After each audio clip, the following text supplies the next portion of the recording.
Jean Piaget nasceu em 9 de agosto de 1896, em Neuchâtel, na Suíça, e faleceu em Genebra em 17 de setembro de 1980. Quando menino, estudou moluscos e aos 10 anos publicou seu primeiro artigo para um jornal científico. Seu conhecimento em biologia o levou a enxergar o desenvolvimento cognitivo de uma criança como sendo uma evolução gradativa.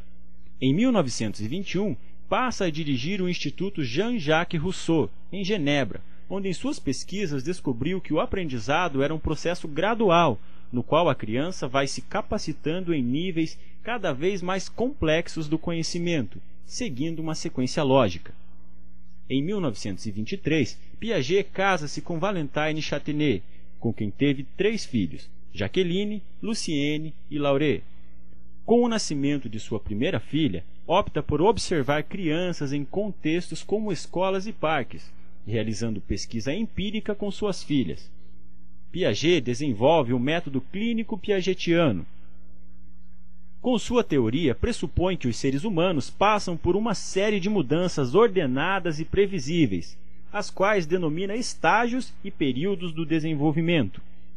Para Piaget, esses estágios caracterizam-se pelas diferentes maneiras do indivíduo interagir com a realidade, ou seja, de organizar seus conhecimentos visando sua adaptação, ocorrendo assim modificações progressivas dos esquemas de assimilação e acomodação. Piaget mostrou que os seres humanos se desenvolvem a partir de interações com o mundo, e o aprendizado é um processo gradual, e para descrevê-lo, elaborou a teoria do desenvolvimento intelectual por estágios, cujo ponto de partida é a posição egocêntrica, ou seja, aquela em que a criança não distingue a existência de um mundo externo separada de si próprio. Na linguagem, o egocentrismo corresponde ao período em que a criança não vê necessidade de explicar aquilo que diz, por ter certeza de estar sendo entendida, ou quando atribui seus próprios desejos e características a coisas externas. A partir do egocentrismo, o biólogo percebeu que a inteligência forma-se por meio de adaptações. Quando o esquema torna-se insuficiente para responder à novidade, é modificado. Dessa forma, a interação com o mundo externo vai reduzindo gradualmente o egocentrismo. Na sua teoria biológica sobre a construção do conhecimento humano, Piaget divide em 4 períodos o processo de desenvolvimento cognitivo da criança. A primeira chamou de sensório-motor, de 0 a 2 anos. A segunda denominou de pré-operacional, de 2 a 7 anos. O terceiro denomina operatório concreta, de 7 a 11 ou 12 anos. A última fase chama de operatório formal, 11 ou 12 anos em diante. As etapas do desenvolvimento cognitivo. A etapa sensório-motor. Nessa etapa, que vai do nascimento até aproximadamente os 2 anos de idade, a criança baseia-se exclusivamente em percepções sensoriais e em esquemas motores para resolver seus problemas, que são essencialmente práticos.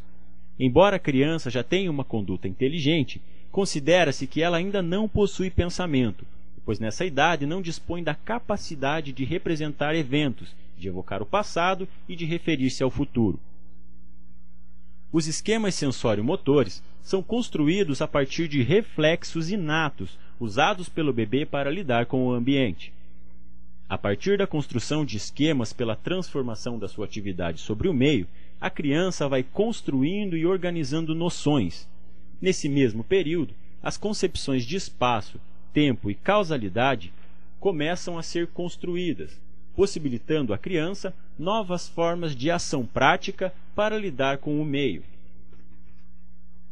A etapa pré-operacional é marcada pelo aparecimento da linguagem oral, por volta dos 2 anos, a qual dá possibilidade da criança construir esquemas de ação interiorizados, chamados de esquema representativo ou simbólico.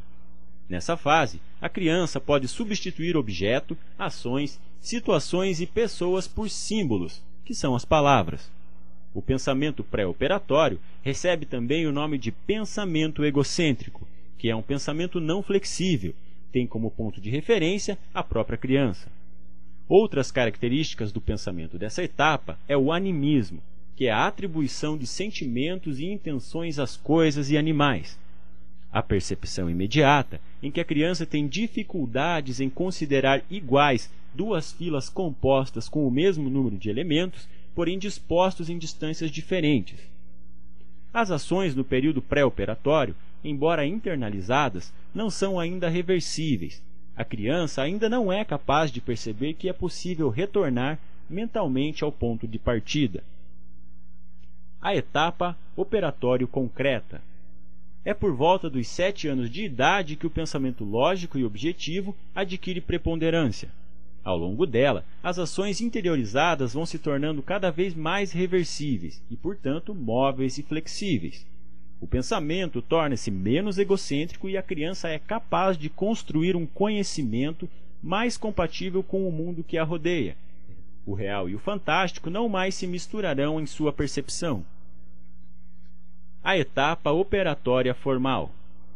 A principal característica da etapa operatória formal, por sua vez, reside no fato de que o pensamento se torna livre das limitações da realidade concreta.